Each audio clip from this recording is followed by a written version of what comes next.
ഞാൻ ഉത്തരം ചെയ്യുമെന്ന് മുഹമ്മദ് റസൂലുള്ളാഹി.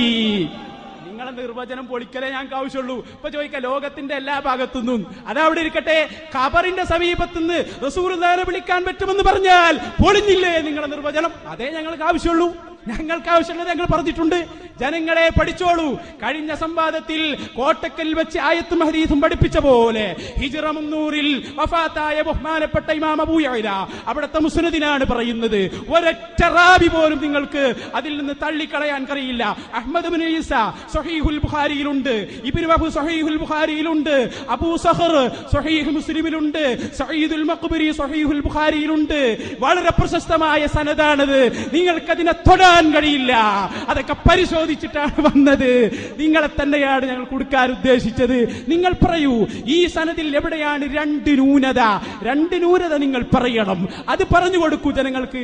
അതിനുശേഷം ഞാൻ പറഞ്ഞു തരാം ഏത് പണ്ഡിതനാണ് പറഞ്ഞത് എന്നല്ലേ. ലാ ഇലാഹ ഇല്ലല്ലാഹ് വിശ്വസിക്കുന്ന ഒരാൾ ഖബറിന്റെ സമീപത്ത് വന്നുകൊണ്ട് ഉത്തരം ചെയ്യാൻ കഴിയുമെന്ന രൂപത്തിൽ പറയുകയില്ല, അത് ശിർക്കാണ് എന്നല്ലേ പറഞ്ഞത്.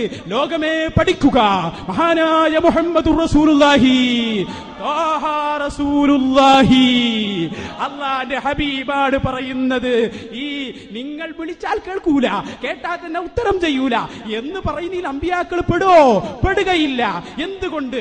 ആ ആയത്ത് പഠിപ്പിച്ച മുഹമ്മദ് റസൂലുള്ളാഹി പറയുകയാണ്, എന്നെ ഖബറിന്റെ സമീപത്ത് വന്ന് വിളിച്ചാൽ ലഉജീബന്നഹു, ഞാൻ മറുപടി പറയുമെന്ന് മുഹമ്മദ് റസൂലുള്ളാഹി.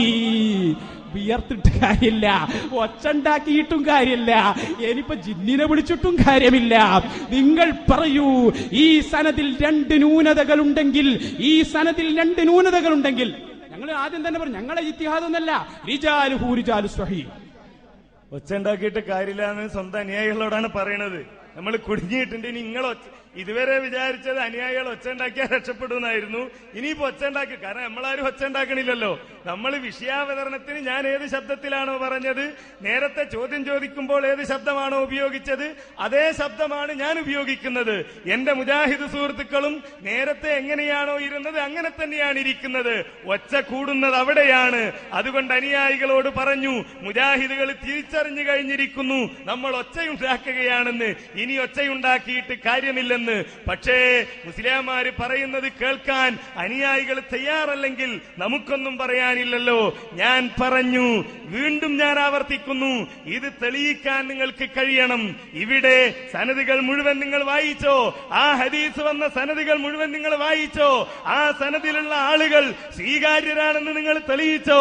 തെളിയിക്കാൻ നിങ്ങൾക്ക് കഴിഞ്ഞിട്ടില്ല. ആദ്യം ഇബ്നു അസാക്കിർ വായിച്ചു, പിന്നെ മജ്മഉ സവായിദ് വായിച്ചു, ഇപ്പൊ അബൂ യഅലയുടെ ഹദീസ് വായിച്ചു എന്നല്ലാതെ സ്വീകാര്യരാണെന്ന് തെളിയിക്കാൻ നിങ്ങൾക്ക് കഴിഞ്ഞിട്ടില്ല. ഒന്നാമതായി ഞാൻ പറഞ്ഞ കാര്യം തൊടാൻ പോലും ഇതുവരെ കഴിഞ്ഞിട്ടില്ല, കഴിയില്ല നിങ്ങൾക്ക്. ഇപ്പോഴെന്തായി? നേരത്തെ വിഷയം അവതരിപ്പിച്ചപ്പോ പറഞ്ഞു, ഇൻതദൂഹും ലാ യസ്മഉ ദുആക്കും, ജിന്ന് പെടും എന്ന് പറഞ്ഞിട്ടുണ്ടല്ലോ എന്ന് പറഞ്ഞു. ഇപ്പൊ പറഞ്ഞതോ അമ്പിയാക്കൾ അതിൽ പെടൂല. എന്തേ? കൽ മലായികത്തി വൽ ജിന്നി വൽ അംബിയായി വശയാത്തീൻ എന്ന് ഖുർത്തുബി പറഞ്ഞതില് മലക്കുകൾ പെടും, ജിന്ന് പെടും, പിന്നെ പറഞ്ഞ അംബിയാ പെടൂല, അതിനുശേഷമുള്ള ശയാത്തീന് പെടും.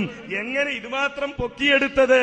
അതാണ് വെള്ളത്തിൽ വീണ് ാണുകൊണ്ടിരിക്കുന്നയാൾ എവിടെയാണ് പിടിക്കുന്നതെന്നറിയാതെ കച്ചിത്തുരുമ്പ് പിടിച്ച് രക്ഷപ്പെടാൻ ശ്രമിക്കുമെന്ന് പറഞ്ഞത്.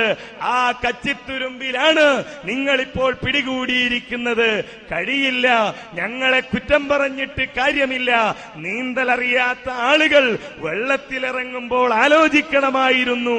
ഒഴുക്കുണ്ട്, ഒഴുകിപ്പോകും, ശക്തിയേറിയ ഒഴുക്കാണ് അത്. ഈ കൂടിയ ഒരു പ്രായമേറിയ, നേരത്തെ പറഞ്ഞില്ലേ വയസ്സായ പണ്ഡിതനെന്ന്, ആ പണ്ഡിതന്റെ ആരോഗ്യമോ കരുത്തോ അല്ല, അതിനിപ്പുറത്തിരിക്കുന്ന ചെറുപ്പക്കാരന്റെ കരുത്തല്ല, ഈ സംസാരിക്കുന്ന എന്റെ കരുത്തല്ല, മറിച്ച് ഖിയാമത്ത് നാൾ വരെ ലോകത്തുള്ള മുഴുവൻ മനുഷ്യർക്കും വഴികാട്ടിയായി അല്ലാഹു ഇറക്കിക്കൊടുത്ത വിശുദ്ധ ഖുർആനിന്റെ കരുത്ത്. ആ ഖുർആൻ ഈ സമൂഹത്തിന് പഠിപ്പിച്ചു കൊടുത്ത റസൂലുള്ളാഹി റസൂലുള്ളാഹിയുടെ സുന്നത്തിന്റെ കരുത്ത് അല്ല. ലോകാരംഭം മുതൽ മുഹമ്മദ് മുസ്തഫ സല്ലല്ലാഹു അലൈഹി വസല്ലമ വരെയുള്ള അമ്പിയാക്കൾ അവരുടെ മുഴുവൻ മാതൃകയുടെ കരുത്ത് അത് നിങ്ങൾ നീന്തലറിയാത്ത ആളുകൾക്ക് പിടിച്ചു നിൽക്കാൻ കഴിയാത്തതിനേക്കാൾ വലിയ പ്രവാഹമാണെന്ന് ബോധ്യപ്പെട്ടു കഴിഞ്ഞു. കോട്ടക്കൽ പറഞ്ഞുവെന്നാണ് എത്ര കാലമായി അന്നും ഞാൻ പ്രയോഗിച്ച ഒരു വാചകമുണ്ട്. മുസ്ലിയാമാരെ, നിങ്ങൾക്കിവിടെ അത് പറയാം, നിങ്ങളുടെ അനുയായികളെ ചിരിപ്പിക്കാം. പക്ഷേ ഈ CD പുറത്തിറങ്ങി ആളുകളത് കാണുമ്പോൾ തെരുവുകളിൽ നിങ്ങൾ വിചാരണ ചെയ്യപ്പെടുമെന്ന്. വിചാരണ ചെയ്യപ്പെട്ട് തുടങ്ങിയില്ലേ? എവിടെ പറയാൻ കഴിഞ്ഞു നിങ്ങൾക്ക്?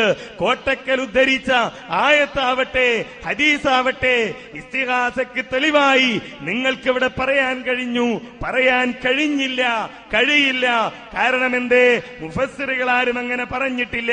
അതുകൊണ്ട് വീണ്ടും എനിക്ക് പറയാനുള്ളത്, ഇവിടെ നാം വ്യവസ്ഥയിൽ എഴുതിയതുപോലെ പ്രമാണങ്ങൾ സ്വഹീഹായ ഹദീസാണ്. ഈ ഹദീസ് സ്വഹീഹല്ല, അതിന് ന്യൂനതകളുണ്ട് എന്ന് ഞാൻ പറഞ്ഞു. ഞാൻ ആവർത്തിക്കുന്നു, ന്യൂനതകളുണ്ട്. പക്ഷേ ആ ന്യൂനതകൾ പറയണമെങ്കിൽ ഞാൻ പറഞ്ഞ 3 കാര്യങ്ങളുണ്ട്. ഒന്ന്, ഇത് ഇസ്തിഗാസയുമായി ബന്ധപ്പെട്ടതാണെന്ന് നിങ്ങൾ തെളിയിക്കണം. 2, ഇതുമായി വന്ന മുഴുവൻ സനദുകളും നിങ്ങൾ വായിക്കണം. 3, ഇതുമായി ബന്ധപ്പെട്ട് വന്ന മുഴുവൻ മത്നുകളും നിങ്ങൾ വായിക്കണം പൂർണ്ണമായി. ചെയ്തിട്ടില്ലല്ലോ, ചെയ്യുകയില്ലല്ലോ, ചെയ്യാൻ കഴിയുകയില്ലല്ലോ. കാരണം ഈ ആളുകളുടെ മുമ്പിൽ വഷളാകാൻ നിങ്ങൾക്ക് കഴിയില്ല. നിങ്ങൾ പറഞ്ഞ ഹദീസിന്റെ പൂർണ്ണ ഭാഗം വായിച്ചാൽ, അതിന്റെ മുഴുവൻ സനദുകളും വായിച്ചാൽ അത് ഈ പറഞ്ഞ കാര്യങ്ങൾക്ക് തെളിവല്ലെന്ന് സാമാന്യ ബുദ്ധിയുള്ളവർക്ക് ബോധ്യപ്പെടും. അതുകൊണ്ട് തന്നെ അതിന്റെ ആഴങ്ങളിലേക്ക് കടക്കാൻ നിങ്ങൾക്ക് കഴിയില്ല. അതുകൊണ്ടാണ് വിശുദ്ധ ഖുർആനിന് ഞങ്ങൾ പ്രമാണമാണ് പറഞ്ഞത്. ഖുർആൻ അല്ലാഹുവിനോട് പ്രാർത്ഥിക്കാൻ പറഞ്ഞു. അല്ലാഹു അല്ലാത്തവർക്ക് പ്രാർത്ഥന കേൾക്കാൻ കഴിയില്ലെന്ന്, ഉത്തരം ചെയ്യാൻ കഴിയില്ലെന്ന് പറഞ്ഞു. അല്ലാഹു അവന്റെ ദൂതനോട് പഠിപ്പിക്കാൻ പറഞ്ഞു. അല്ലാഹു അവന്റെ ദൂതനോട് പഠിപ്പിക്കാൻ പറഞ്ഞു. വഖാല റബ്ബുക്കും ഉദ്ഉനി അസ്തജിബ് ലക്കും, എന്നോട് പ്രാർത്ഥിക്കുക, ഞാനാണ് ഉത്തരം ചെയ്യുന്നവൻ എന്നല്ലാതെ എന്റെ റസൂലിന് പ്രാർത്ഥനയ്ക്കുത്തരം ചെയ്യാൻ കഴിയും എന്നല്ലാഹു പഠിപ്പിച്ചില്ല. അങ്ങനെ ഒരായത്ത് ഖുർആനിലില്ല. എന്നാൽ റസൂല് പറഞ്ഞു, നിങ്ങളുടെ പ്രശ്നങ്ങൾക്കൊക്കെ മറുപടി നൽകാൻ എനിക്ക് കഴിയുമെന്ന് പറഞ്ഞില്ല. അപ്പോഴിതോ ഇത് തെളിവല്ല എന്നാണ് ഞങ്ങൾ പറഞ്ഞത്. അതുകൊണ്ട് തന്നെ സ്വഹാബത്തും അങ്ങനെ ഒരു മാതൃക സ്വീകരിച്ചില്ല. അതുകൊണ്ട് തന്നെ ലോകത്ത് കഴിഞ്ഞുപോയ പണ്ഡിതന്മാർ രേഖപ്പെടുത്തി വെച്ചു. മഹാന്മാരായ പണ്ഡിതന്മാർ അത് വിശദീകരിച്ചു. ലാ യുസ്തആദു ബിമഖ്ലൂഖിൻ, നബി സല്ലല്ലാഹു അലൈഹി വസല്ലം ഒരു സൃഷ്ടിയോടും ഇസ്തിആദത്ത് നടത്തുകയില്ല എന്ന് ഇമാം ഇബ്നു ഹജർ അൽ അസ്ഖലാനി രേഖപ്പെടുത്തി. ന്യൂനത എവിടെ മൗലവി? 7 മിനിറ്റ് പ്രസംഗിച്ചു എന്നല്ലാതെ ഒരു ന്യൂനത ചൂണ്ടിക്കാണിച്ചാൻ കഴിഞ്ഞോ?